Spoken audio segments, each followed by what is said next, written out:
মহাগ্রন্থ আল কোরআন থেকে তেলাওয়াত করার জন্য অনুরোধ করছি বসন্তবাগ ফাজিল মাদ্রাসার সিনিয়র শিক্ষক চাত্তাশিমপুর পশ্চিম জামে মসজিদের সম্মানিত খতিব হযরত মাওলানা বাহাদ্দিকে এ পর্যায়ে পবিত্র কোরআন কারীম থেকে তেলাওয়াত নিয়ে আসছেন মাওলানা বাহাদ্দি। মাওলানা বাহাদ্দিকে পবিত্র কোরআন কারীম থেকে তেলাওয়াত করার জন্য বিনীত অনুরোধ করছি। আসসালামু আলাইকুম ওয়া রাহমাতুল্লাহি ওয়া বারাকাতুহু। আউযু বিল্লাহি মিনাশ শাইতানির রাজীম। বিসমিল্লাহির রাহমানির রাহিম। ইয়া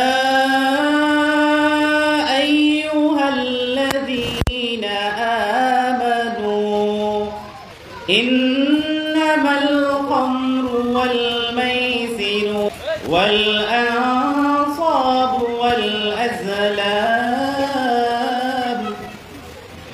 والأزلام رجس من عمل الشيطان فاجتنبوه لعلكم تفلحون إنما يريد الشيطان أن يوقع بينكم العداوة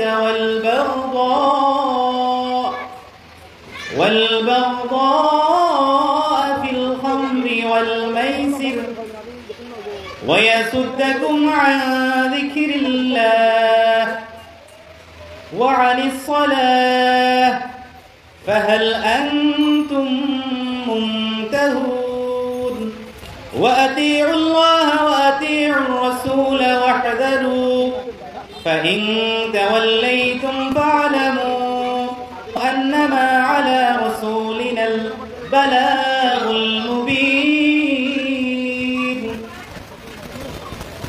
তেলাওয়াতকৃত আয়াতের অনুবাদ হলো আল্লাহ রাব্বুল আলামিন ইরশাদ করেন, হে মুমিনগণ, এই যে মদ, জুয়া, প্রতিমা এবং ভাগ্য নির্ধারক স্বরসমূহ, এইসব শয়তানের অপবিত্র কার্য ছাড়া অন্য কিছু নয়।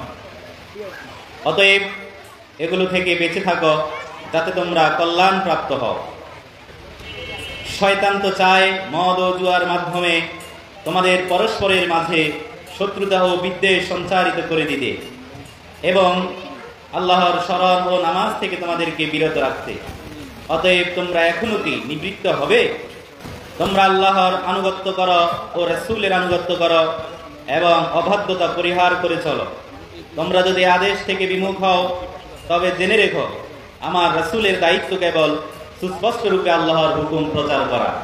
সূরা মাইদা 90, 91, 92 নং আয়াত। যারা বালাউদ্দিন মামুনকে আমাদের সাথে সঙ্গে ফুল দিয়ে বরণ করে নিচ্ছেন, আমি ইঞ্জিনিয়ার নবীকে নোয়াখালী মাদক পরিদপ্তরের সম্মানিত সহকারী পরিচালককে সুব্রত সরকারকে বেশ পরি দেওয়ার জন্য অনুরোধ করছি। 2 নং গোপালপুর ইউনিয়নের সারা জাগানো সংগঠন গোপালপুর ফাউন্ডেশন। বিসমিল্লাহির রহমানির রহিম। আপনি নিজে মাদক থেকে দূরে থাকবেন, পাশাপাশি আপনার পরিবার, আপনার সমাজ, আপনার রাষ্ট্রকে কিভাবে মাদক থেকে দূরে রাখবেন সেজন্য আপনারা সবাই সকলের স্থান থেকে সচেতন হবে। আমরা চাই এই জমিনের মধ্যে সকল প্রকার জুলুম নির্যাতন মূলোচ্ছেদ করে দিয়ে তেমনি ভাবে সকল প্রকার মাদক নেশাযুক্তকে আমরা মূলোচ্ছেদ করে দেব। সুন্দর একটি সমাজ আমরা গড়ে তুলব, যে সমাজে থাকবে ন্যায়, যে সমাজে থাকবে সততা, যে সমাজে থাকবে সকল প্রকার শৃঙ্খলা। শিক্ষাকে একেবারে ধ্বংস করার জন্য মূল হাতিয়ার হচ্ছে মাদক। মাদককে যদি বন্ধ করা যায় তাহলে দেশের শান্তি এবং শৃঙ্খলা প্রতিষ্ঠা করা সম্ভব। বাংলাদেশ জামাত ইসলামের পক্ষ থেকে ওনাকে আমরা আশ্বস্ত করতে চাই, আমাদের 9টি ওয়ার্ডের প্রত্যন্ত অঞ্চলে, পাড়ায়, মহল্লায় যেখানে আপনার যে অপারেশন করা দরকার আমরা আপনাকে সহযোগিতা করব। আপনারা জানেন কোথায় মাদক আছে, কারা এই মাদকের সাথে জড়িত, কারা এটার ব্যবসা করে। এখানে রাজনৈতিক পরিচয় নিয়ে যারা এই ব্যবসার সাথে জড়িত হবে আমরা তাদেরকে আপনাদেরকে সহযোগিতা নিয়ে আমরা এই ব্যাপারে আমরা যথেষ্ট ভূমিকা রাখবো। আপনাদের আগামী দিনে সুস্থ সমাজ গঠন করার জন্য এবং সমাজকে মাদক মুক্ত করার জন্য আপনাদেরকে পাশে থাকার জন্য ওদেরকে আহ্বান জানিয়ে আসুন, যে ছাত্র সংগঠন, যুব সংগঠন মাদককে উৎসাহিত করে আমরা তাদেরকে না বলি। গোপালপুর ফাউন্ডেশনের পক্ষ থেকে আমাদের মাঝে আরো একজন মেহমান উপস্থিত হয়েছেন বাংলাদেশ জামায়াত ইসলামী যারা গণপরিষদের সদস্য জনাব নাসিমুল করিম মোহাম্মদ। সবাই ইনশাআল্লাহ বলেছেন, আলহামদুলিল্লাহ বলেছেন। আমার বিশ্বাস হয়নি ভালো থাকলে মাদকের জন্য আমরা এখানে সমবেত হতাম না। এই কথাটা কি সত্য? সত্য। মাদকের যে আগ্রাসন গোপালপুর না, গোপালপুর সহ সমগ্র বাংলাদেশে আগ্রাসন রয়েছে। মাদকের এই সমস্যাটি, মাদক নিয়ে আমাদের যে অভিজ্ঞতা অনেক দুঃখজনক, অনেক মর্মান্তিক। এখন আপনারা প্রশ্ন করতে পারেন যে প্রশাসন তাহলে কি করে? মাদক সমস্যাটি একেবারে গোপনে আমাদের সমাজে প্রচলিত। আমি নিজে রাতের 11:30 বাজে এই গোপালপুর থেকে মাদক ব্যবসায়ীকে ধরে নিয়ে গেছি। আমি নিজে এসে রাতের 11:30 গভীর অন্ধকার, লাইট জ্বালাচ্ছি না, আমাদেরকে দূর থেকে দেখতে বলে একটা কবরস্থানে বসে একটা ছেলে ইয়াবা ট্যাবলেট বিক্রি করতেছিল। লাইট জ্বালাইলে সে আমাদেরকে দেখে ফেলবে। অন্ধকার দিয়ে হাঁটতে হাঁটতে আমাদের দুই একটা ছেলে পড়েও গেছিল রাস্তায়। আমরা তাকে ধরছি, ধরে আইনে রাতে আনছি। একজন নয়, এরকম অনেকজনকে এনেছি। এরকম সারা নোয়াখালী থেকে প্রতিনিয়তই মাদক ব্যবসায়ীদেরকে আমরা আইনের আওতায় আনছি। তারপরেও মাদকের আগ্রাসন থামছে না। না থামার একটি অন্যতম কারণ হচ্ছে আমরা একটি জিনিস জানি, একটা মেসেজ জানি, সেটা হচ্ছে অসংখ্য খারাপ মানুষের খারাপ কাজ করাচ্ছে একজন ভালো মানুষের চুপ করে থাকা সবচেয়ে বেশি ক্ষতিকর। আপনারা সমাজের যে যে অবস্থানে আছেন সবাই সবার অবস্থান থেকে যদি মাদকের বিরুদ্ধে রুখে দাঁড়ান, সামাজিক আন্দোলন গড়ে তোলেন, প্রশাসন আপনাদের সাথে আছে। তার একমাত্র উজ্জ্বল দৃষ্টান্ত নোয়ার বেগমগঞ্জের যে নির্বাহী অফিসার মহোদয়, অত্যন্ত ব্যস্ত মানুষ, ব্যস্ততার পরেও আপনাদের কাছে চলে আসছে। মাদক দ্রব্যের সহকারী পরিচালক মহোদয় চলে আসছে, আমরা আসছি। প্রশাসন প্রতি মুহূর্তে আপনাদেরকে সহযোগিতা করার জন্য প্রস্তুত রয়েছে। আপনারা ঐক্যবদ্ধ থাকবেন। মাদকের শিকড় সহ আমরা এই সমাজ থেকে উৎপাদন করে ছাড়ব ইনশাআল্লাহ। 20-30 জন মানুষ সমগ্র নোয়াখালীর 5 লাখ 7 লাখ মানুষকে পাহারা দিতে পারি না, কিন্তু আপনারা যারা যে এলাকায় আছেন আপনারা জানেন কে সব মাদক ব্যবসা করে। একটা ইউনিয়নে সর্বোচ্চ 10 থেকে 20 জন মানুষ মাদক ব্যবসার সাথে জড়িত, এর বেশি হলে 30 জন হবে। আপনারা দেখতে আছেন গোপালপুর ফাউন্ডেশন 2021 সালে এই গোপালপুর সরকারি প্রাথমিক বিদ্যালয় ফ্রি ব্লাড গ্রুপিং করার মধ্য দিয়ে আমাদের পদযাত্রা শুরু হয়েছে। মূলত 3টি লক্ষ্যকে সামনে দিয়ে আমরা আমাদের কার্যক্রম এগিয়ে নিয়ে চলেছি। প্রথমত হচ্ছে আমরা শিক্ষা আমরা লক্ষ্য করেছি। এই গোপাল যুব সমাজকে নিয়ে আমরা বিভিন্ন ধরনের কারিগরি ট্রেনিং প্রদান থেকে শুরু করে বিভিন্ন ধরনের কার্যক্রম হাতে নিয়েছি। আমরা 2023 সালে সর্বপ্রথম পুরো গোপালপুর ইউনিয়নে আমরা পেস্টিং করেছি, এমনকি 2024 সালে পুরো গোপালপুর ইউনিয়নে পোস্টারিং করা হয়েছে। এমনকি তারই আলোকে আমরা আজকে 2025 সালে মাদক বিরোধী সমাবেশ করেছি।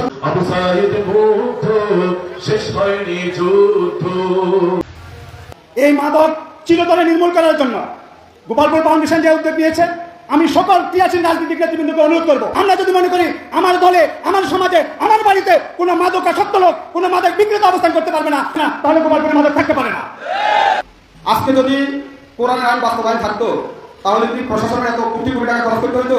আমরা যদি সচেতন হই, আমরা যদি আমার ভাইকে, আমার পরিবারকে, আমার সমাজকে যদি নিয়ন্ত্রণ করতে না পারি, তাহলে প্রশাসন আমাদেরকে কি করবে? গোপালপুরের স্লোক হবে, যে বাড়িতে যে ঘরে মাদক থাকবে সেই ঘরকে, সেই বাড়িকে আমরা সামাজিকভাবে বয়কট করবো।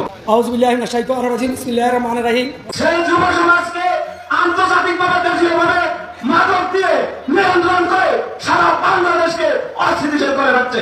কাজে লাগে না, সেটাই মাদক। 01404072370 এই 370 নাম্বারটা আমি নিজে ব্যবহার করি। এই নাম্বারের সাথে হোয়াটসঅ্যাপ আছে।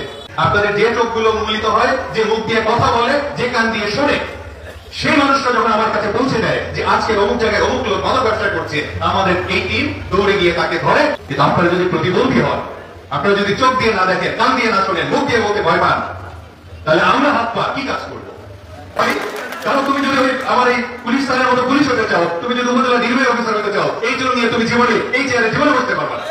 আপনার এলাকার মাদকবর্ষী কয়েকটা মানুষকে একটু সতর্ক করে যে ভাই তুমি যদি মাদক ব্যবসায় না ছাড়ো, আমার দোকান থেকে চাল তুমি কিনতে পারবা না। 1 মাসে 14,000, এই মাসে হচ্ছে 11,000 ইয়াবা ধরছে। 1 মাসে 26 কেজি গাঁজা, 1 মাসে 27 কেজি গাঁজা।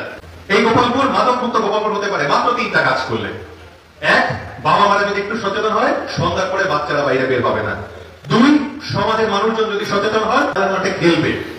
আপনারা ধরাইও তো দিলেন মাদক সহ, কোর্টে যে সাক্ষী দিবেন তো? কয়জন আছেন সাহস? হাত তোলেন তো, কোর্টে গিয়ে সাক্ষী দিব। এখানে আমরা 12 মামলা করতে আসবো। স্যার আমরা এখানে 12 মামলা করতে আসবো। এই সাক্ষীর জন্য কোর্টে আমি দাঁড়াই থাকছি, 5,000 আমার সব ধরাই দিছি। কোর্টে যে সাক্ষী বলে, স্যার আমি তো কিছু দেখি নাই, আমার সাদা কাগজে স্বাক্ষর দিছে। কোর্ট আমাকে দাঁড়া করে রাখছে যে আপনি মিথ্যা সাক্ষ্য দিচ্ছেন। 5ই আগস্ট দেখাই দিছো তোমরা কি করতে পারো, কিন্তু নিজেরা নষ্ট হয়ে যায় না। এই দেশে মাদক বেচে কেনা জানো? ভারত। এই দেশে মাদক বেচে কেনা জানো? মিয়ানমার। 12,000 কোটি টাকা, 12,000 কোটি টাকা প্রতি বছর বাংলাদেশ থেকে এই দুইটা দেশে চলে যায় এই মাদক ব্যবসার কারণে। আসলে প্রশাসন কিছুই করতে পারবে না আমরা যদি কিছু না করি। ছেলেটিটা ছেলেটি আমার, কি বলে ঠিক না? সন্ধ্যার পরে গরুটা ঘরে আসলো কিনা আপনি দেখেন, ছাগলটা ঘরে আসলো কিনা আপনি দেখেন, কবুতরটা ঘরে আসলো কিনা আপনি দেখেন, কিন্তু আপনার ছেলেটা ঘরে আসলো কিনা এটা কি আপনি দেখেন? তার মনে চায় না, যার সমাজের জন্য কল্যাণ নয়, যার জীবনের জন্য কল্যাণ নয়, কিন্তু বারবার করতেছে, হাজার বাধার পরে বলতে সেটাই নেশা, সেটাই মাদক। মাদক খায়, যে মাদক আসক্ত সর্বদা ক্ষতি হয়ে যায় ওই ছেলেটা, সর্বপ্রথম ওই ছেলেটা অচল হয়ে যায়, ওই ছেলেটা জীবনটা নষ্ট হয়ে যায়, ওই ছেলেটা ঘুরে ধরে একটা পান যেরকম পান দাঁড়িয়ে আছে, ভিতরে কোনো কিছুই নাই, এই অবস্থা না? মাদক সমাজ ব্যক্তিটা তাই যে এই ছেলে একদিন তার বাবাকে মারে, তার মাকেও মারে, এরপরে বাড়ির ক্ষতি হয়, এবার আস্তে আস্তে সমাজের ক্ষতি হয়, এবার সর্বপ্রথম সর্বশেষ রাষ্ট্রের ক্ষতি হয়। তাকে যদি না সামলান সেও শেষ, পরিবারও শেষ, সমাজও শেষ, সব শেষ হয়ে যাবে, ঠিক না? এটা আমার প্রয়োজনে, আমার ছেলের দরকারে, আমার পরিবারের স্বার্থে, আমার সমাজের স্বার্থে, আমার দেশের স্বার্থে, আমার জাতির স্বার্থে সবাই ঐক্যবদ্ধ হই, প্রশাসনকে সহযোগ করি, নিজেরা শক্ত হই। আল্লাহ রাব্বুল আলামিন আমাদের মাদকমুক্ত একটা সুস্থ সমাজ গড়তে দান করুন। মাদক হলো সকল ধরনের অপরাধের কেন্দ্র বলা যায়, বা এখানে সকল ধরনের অপরাধের মা বলা যায়, যে এটা থেকেই আপনার অন্যান্য সকল অপরাধের সৃষ্টি। আজকের যে আপনি সমাজে যত ধরনের অপরাধ দেখবেন, এর সাথে কোনো না কোনো ভাবে দেখবেন মাদকের সংশ্লিষ্টতা আছে, বা কোনো মাদক সেবী আছে। আপনাদের পরিবারের কেউ যদি মাদকাসক্ত হয়ে যায়, ক্ষতি কিন্তু আমাদের থেকে যে পরিবারে মাদকাসক্ত হয়েছে সেই পরিবারের ক্ষতি সবচেয়ে বেশি। ওই পরিবারের ক্ষতিটা পুষায় দেওয়ার মতো না যে মাদকাসক্ত হয়েছে। কিন্তু আপনারা যদি পরিবারের পক্ষ থেকে এটা প্রতিরোধ না করেন, তাহলে আপনার পরিবার ধ্বংস হবে। সমাজের থেকে যদি প্রতিরোধ না করেন, আপনার সমাজ ধ্বংস হবে। যদি কেউ প্রতিরোধ করতে গিয়ে কোনো বাধার সম্মুখীন আমরা আছি, আমাদের নিজস্ব সোর্স, আমাদের নিজস্ব মেকানিজম, আমাদের অপারেশন, আবর্জনিক কার্যক্রম সবই চলবে, কিন্তু পাবলিকের সহযোগিতা ছাড়া এটা শূন্য করা সম্ভব না। বিসমিল্লাহির রহমানির রহিম। গোপালপুর ফাউন্ডেশন কর্তৃক আয়োজিত আজকের এই মাদক বিরোধী সমাবেশে আপনাদের সকলকে আমি আন্তরিক ধন্যবাদ ও কৃতজ্ঞতা জানাচ্ছি। রামগঞ্জ উপজেলা 16টি ইউনিয়ন এবং একটি পৌরসভা, আমার মনে হচ্ছে যে আমারও প্রায় 1.5 বছর হয়ে গেল, এর মধ্যে এই প্রথম একটা সমাবেশ যেটা মাদক বিরোধী সমাবেশ গোপালপুর ইউনিয়ন আয়োজন করেছে। এই জন্য তারা হচ্ছে এই ধরনের কার্যক্রমে বেগমগঞ্জ উপজেলার প্রথম দিকে সেটা হয়ে থাকবে। আমরা সবাই নিজেকে নিয়ে আছি, ব্যক্তিকে নিয়ে আছি, সমাজকে নিয়ে চিন্তা ভাবনা করার মানুষ কিন্তু আমাদের মধ্যে খুবই কম। আমাদের ধর্মীয় শিক্ষার সাথে যারা সম্পৃক্ত সে সকল জায়গায় কিন্তু আমাদের মাদকাসক্ত বলেন বা অপরাধ প্রবণতা অনেক ক্ষেত্রে কম। আবার আমাদের পূর্বে আমরা যখন ছোটবেলা ছিলাম তখন দেখতাম যে আমাদের যে শাসন ছিল, মানুষকে যে রেসপেক্ট ছিল, এটা ধীরে ধীরে কমে যাচ্ছে। আমাদের শিক্ষা ব্যবস্থা থেকেও আমরা আসলে আমাদের কাজ যদি আমরা সঠিকভাবে পালন না করতে পারি, তাহলে হচ্ছে সমাজে অন্যায় দেখা দেয়। আপনার সন্তান যদি নিয়মিত সময় মতো স্কুলে যায়, স্কুলে গিয়ে যদি পড়াশোনা করে, স্কুল শেষে এসে বিকালে একটু খেলাধুলা করে, তারপর যেটা বলে সন্ধ্যা করে বাসায় এসে পড়াশোনা করে বা আপনাকে সহযোগিতা করে, আপনি যদি সেটা সবসময় নিয়মিত মনিটরিং করেন, তাহলে আপনার সন্তান কখনো হচ্ছে খারাপ হতে পারে না। খারাপ সঙ্গে যদি থাকে, আপনারা যদি ডাক দেন, তাহলে খারাপ সঙ্গ থেকে মানুষ বের হয়ে আসতে পারে। প্রয়োজন ধর্মীয় অনুশাসন প্রয়োজন, সকলে সচেতনতা প্রয়োজন, যেটা আমাদের বক্তারা বলেছে, তাদেরকে বয়কট করা প্রয়োজন। আপনি তার সাথে যে মাদকাসক্ত বা যে মাদক কারবারি, তার সাথে আপনারা কথা বলা বন্ধ করে দেন, তাহলে দেখবেন যে সে অন্তত অল্প হলে হচ্ছে সে লজ্জা পাবে। আপনি দেখেন যে মাদকাসক্ত সে কিন্তু হচ্ছে অর্থ সম্পদের মালিক, আপনি তাকে কোনো প্রোগ্রামে দাওয়াত দিবেন না, আপনি তার কোনো অনুদান, কোনো মসজিদ বলেন, মাদ্রাসা বলেন, স্কুল বলেন, এগুলোতে কোনো অনুদান গ্রহণ করবেন না, তাকে একবারে করে রাখেন, তাহলে দেখবেন যে সে লজ্জা পাবে। আমি আবারও আমাদের এখানে যারা আছে আর এখানে যারা আছে সর্বোচ্চ পর্যায়ে আমরা আছি, আমরা খুব আন্তরিক যে এই মাদক বিরোধী যে কোনো তথ্য যদি আপনারা দেন। আমি দেখেছি আমাদের যে মাদক দ্রব্য নিয়ন্ত্রণ অধিদপ্তর আছে, ওনারা আমি যেই দিনে তথ্য দিয়েছি ওনারা কিন্তু অভিযান করেছে। আমরা গত 3 দিন আগে আমি 6 জনকে জেল দিয়েছি মাদকের, এই অভিযান ওনারাই ধরে নিয়ে এসেছেন আর কি। তা আমরা আশা করবো আপনাদের এখানেও যদি এরকম কোনো মাদক কারবারি থাকে, সেক্ষেত্রে পুলিশ আছে এখানে, আমাদের মাদক দ্রব্য নিয়ন্ত্রণ অধিদপ্তর আছে, পাশাপাশি আমাদের সুখবর দিচ্ছি আমাদের সেনাবাহিনীর ক্যাম্প একটা চৌরাস্তায় আজকে থেকে ওনারা এসেছে এখানে, ওনারা নির্বাচন পর্যন্ত থাকবে। আমরা আশা করি আমরা সকলে মিলে, র্যাব আছে, সকলে মিলে যেখানেই মাদক পাবো সেখানে হচ্ছে আমরা অভিযান করবো এবং দৃষ্টান্তমূলক শাস্তির ব্যবস্থা আমরা করবো। আমি আপনাদেরকে আবারও আন্তরিক ধন্যবাদ জানিয়ে আমার বক্তব্য এখানে শেষ করছি। ধন্যবাদ সবাইকে, সবাই ভালো থাকবেন। ইতিপূর্বে যে সকল ভারপ্রাপ্ত কর্মকর্তা ব্যবস্থানে ছিলেন আমরা আমাদেরকে ইনভাইট করেছি। আমাদের আরেকটা প্রশ্ন হাতে ছিল, আমাদের মাদক নিয়ন্ত্রণ অধিদপ্তর সম্মানিত সরকারি পরিচালক উনি বলছিলেন যে একটা নিরাময় কেন্দ্র করার জন্য আমরা আসলে একটা ভলেন্টিয়ার অর্গানাইজেশন, আমরা চেষ্টা করবো যে আপনাদের রেখেছেন উনি সহযোগিতা করবেন বলেছেন। আমাদের সাথে যে ডক্টরসরা আছেন আমরা সমন্বয় করে একটা উদ্যোগ না দেখলে আমরা চিন্তা করবো, আমাদের প্ল্যানে আমরা ডিসকাশন করবো।